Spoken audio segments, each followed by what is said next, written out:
राजनांदगांव पत्रिका में आप सभी का स्वागत। आप देख रहे हैं अवैध शराब बिक्री का मामला राजनांदगांव जिले का है। प्रदेश में भले ही सत्ता कांग्रेस पार्टी का हो या बीजेपी का, जहां शराबबंदी की घोषणाएं आई और गई हो गई। कानून में अवैध शराब की बिक्री भले ही अपराध है, लेकिन इस अपराध को करने का डर किसी को दिखाई नहीं देता। इसलिए गांव-गांव, गली-गली में शराब की बिक्री धड़ल्ले से जारी है। आखिरकार वे कौन लोग हैं जो अवैध शराब विक्रेताओं को संरक्षण देते हैं, जिनके भरोसे वे इस अपराध को आर्थिक नुकसान होने के साथ जेल जाने के लिए तैयार रहते हैं। आमतौर पर देखा जाए तो गांव-गांव में सदन के बराबर ताकत वाली पंचायत बैठी है, जहां पर सरपंच, सचिव, पटवारी, ग्राम सेवक जैसे जिम्मेदार सरकारी नुमाइंदों के होने के बाद भी शराब की बिक्री होती है। ऐसा भला कैसे संभव है कि गांव के जनप्रतिनिधि व सरकार के लोग जागरूक हो जाए तो भला गांव में अवैध शराब बिक्री कैसे संभव है। अफसर भले ही कितनी भी ताकतवर हो जाए, लेकिन लोकतंत्र में गांव के जनप्रतिनिधि अगर जिम्मेदार हो, सरकारी कर्मचारी अगर अपने उच्चाधिकारियों को जानकारी प्रदान करे, तो इस तरह का अवैध शराब बिक्री बंद होने में 1 मिनट भी नहीं लगेगा। सत्तासीन सरकार के लोग तथा क्षेत्रीय विधायक के मर्जी के बिना कुछ ऐसा कर ले जो कानूनन गलत है। जैसा कि अभी कुछ दिनों पहले ही बताया था कि अवैध शराब तस्करी को लेकर आबकारी अमला यूं ही खामोश नहीं है। इसके पीछे बड़ी साठ गांठ है। लगातार बहुत बड़ी मात्रा में महाराष्ट्र, मध्य प्रदेश की शराब यहां खपाई जाती है। रोज लाखों का माल मिलीभगत से ठिकाने लगाया जा रहा है। आखिर बिना विभागीय संरक्षण के यह कैसे संभव है। आज देखते ही देखते राजनांदगांव जिले को अवैध शराब का गढ़ बना दिया गया है। पड़ोसी राज्यों की सीमा से लगे होने के कारण तस्करों के लिए यह सुविधा का केंद्र तो है ही, लेकिन अब आबकारी के भ्रष्ट मातहतों ने भी अपना तिजोरिया भरने के लालच में कोई कसर नहीं छोड़ी है। विश्वसनीय सूत्रों से जानकारी मिलने पर हमारी टीम ने इसकी पड़ताल की तो चिचोला, बागनदी, बोरतलाव, कमरधा, गढ़चिरौली, गातापार, साल्हेवाड़ा जैसे इलाकों से लगातार बड़ी तस्करी की खबरें सामने मिलती रहती है। खबर की पुष्टि करते हुए कई स्थानीय कोचियों ने नाम न छापने के शर्त पर बताया कि आबकारी के अधिकारी ने ही उन्हें खुली छूट दे रखी है। बाकायदा ऊपर से मासिक रूप से लिफाफा फिक्स किया गया है। लिफाफे का वजन बिक्री के हिसाब से 10,000 से 30,000 रुपये तक लिखा गया है। इतना ही नहीं, स्पष्ट रूप से 70 से 80 रुपये का माल 250 से 300 रुपये तक बेचने की छूट दी गई है। इसलिए कालाबाजारी भी सभी अलग अलग इलाकों में लगभग एक ही कीमत पर की जा रही है। शर्तें मानकर इन्हें लिफाफे देते रहते हैं तो वो खुलेआम धंधा कर सकता है, और जो नहीं मानता उसे जबरन मामला बनाकर जेल भेजने की धमकी दी जाती है। कईयों को इस तरह गिरफ्तार कर जेल भी भेजा जा चुका है। इसके चलते भी इस विभागीय संरक्षण की दरकार बरकरार रहती है। जब सैया भैया कोतवाल तो डर काहेगा। इसी तर्ज पर बड़े तस्करों से लेकर छोटे कोचियों तक सभी को अभयदान मिला हुआ है। साथ ही इस खेल से जुड़े एक तस्कर ने तो यह भी बताया कि आने वाले शराब के हर पेटी के पीछे आबकारी विभाग के लोगों का पूर्व निर्धारित कमीशन जुड़ा होता है।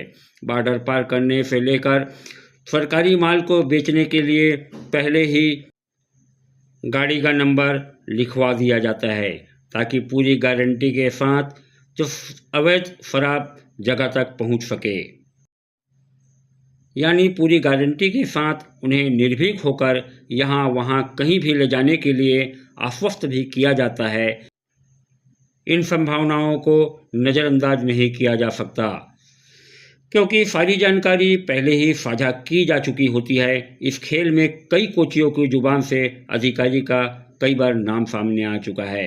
वैसे भी देखा जाए तो बड़े स्तर पर इतना बड़ा खेल बिना मातहतों के सह के संभव भी नहीं है। हाल ही में एक आबकारी निरीक्षक द्वारा सरकारी माल को अवैध ढंग से बिक्री किए जाने के मामले में 200 रुपया प्रति पेटी मांगने का ऑडियो खूब वायरल हुआ था।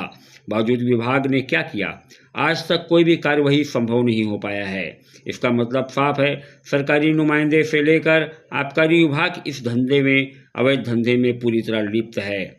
मामले पर पक्ष रखने के लिए आबकारी विभाग के अधिकारियों से संपर्क करने की कोशिश भी किया जाए तो किससे किया जाए। जो इस तरह के शिकायत पर कार्रवाई करने के लिए हिम्मत भी जुटा पाए। आखिर वे सभी अधिकारी ही तो है दोषी है। जिले भर में पुलिस विभाग के द्वारा कार्यवाहियों के बाद भी अवैध शराब बंद करने हल्दी के ग्रामीणों ने किया चक्का जाम। शहर से लगभग 15 किलोमीटर दूर ग्राम हल्दी में अवैध शराब बंद को लेकर ग्रामीण लामबंद हुए और चक्का जाम कर दिया। हमारी मांगे पूरी करो जैसे नारा लगाकर कई देर तक ग्रामीण प्रदर्शन करते रहे। इधर प्रदर्शन की खबर लगते ही पुलिस विभाग दल बल के साथ मौके पर पहुंचे और प्रदर्शनकारियों को शांत कराकर रास्ते क्लियर करवाया और 3 दिन के भीतर कार्रवाई करने का आश्वासन नगर पुलिस अधीक्षक महोदय के द्वारा दिया गया। बता दें कि राजनांदगांव से डोंगरगढ़ जाने वाली मार्ग पर स्थित ग्राम पंचायत हल्दी, जो कि पुलिस चौकी सकुल देहान के क्षेत्र में आता है, यहाँ इन दिनों अवैध शराब की बिक्री जोरों पर है, जिसकी वजह से क्षेत्र का माहौल खराब हो गया है। शाम होते ही शराब पीने और पिलाने का दौरा चालू हो जाता है, जो देर रात तक आसानी से देखा जा सकता है। इधर शराब के नशे में धूत नशेड़ियों की वजह से खासतौर पर महिलाओं को काफ़ी दिक्कतों का सामना करना पड़ रहा है। इस ज्वलंत मुद्दे के निराकरण के लिए महिलाओं ने मौखिक एवं लिखित शिकायत की थी, लेकिन हल नहीं निकला तो मजबूरन ग्रामीणों को चक्का जाम करना पड़ा।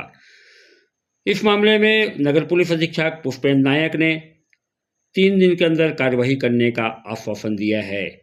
बहरहाल अब यह देखना बहुत रोमांचक होगा कि इस गंभीर और बड़े खुलासे के बाद आखिर किस किस पर कार्रवाई की जाती है, या कोई छुटपुट कार्रवाई कर खाना पूर्ति से ही काम चलाया जाएगा, या फिर कोई बड़ा एक्शन लेकर विभाग की धूमिल छवि को सुधारने की पहल की जाएगी। आप देखिए वीडियो।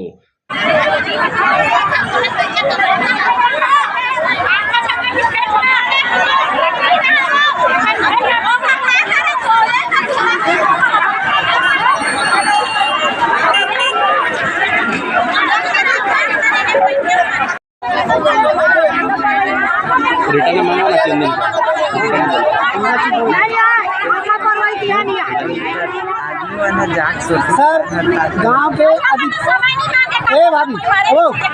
गांव के अधिकांश व्यक्तियों को पता है कि कौन क्या करता है। मेरे बात सुनिए, आपके यहाँ थाना में कम से कम वो 4 बार 5 बार गिरफ्तारी दे चुके हैं। जो बेचते गांव में और जो खिलाते होंगे वो दे चुके हैं वहाँ हाजिरी। आप वहाँ से लिस्ट मंगाइए, अभी कभी फैसला कीजिए कानून पर चलिए।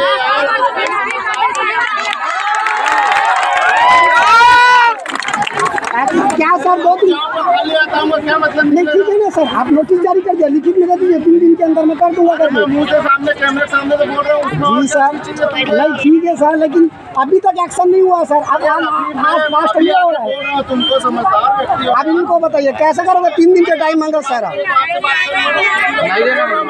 नहीं दे बोल रहे सर, इन लोग बंद अभी से बोल रहा हूँ, आज बैन करा लिखित में लोग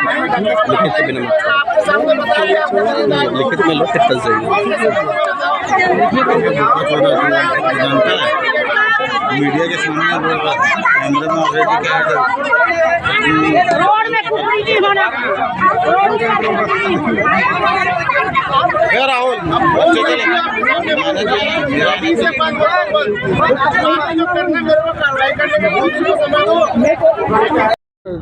सुकुल देहान क्षेत्र पुलिस चौकी के हल्दी में चक्का जाम हुआ था सर, आपको क्या मामला? जी, वहाँ पे आज सुबह ग्रामीणगण जो हैं अपना मनरेगा के तहत कार्य करने जा रहे थे।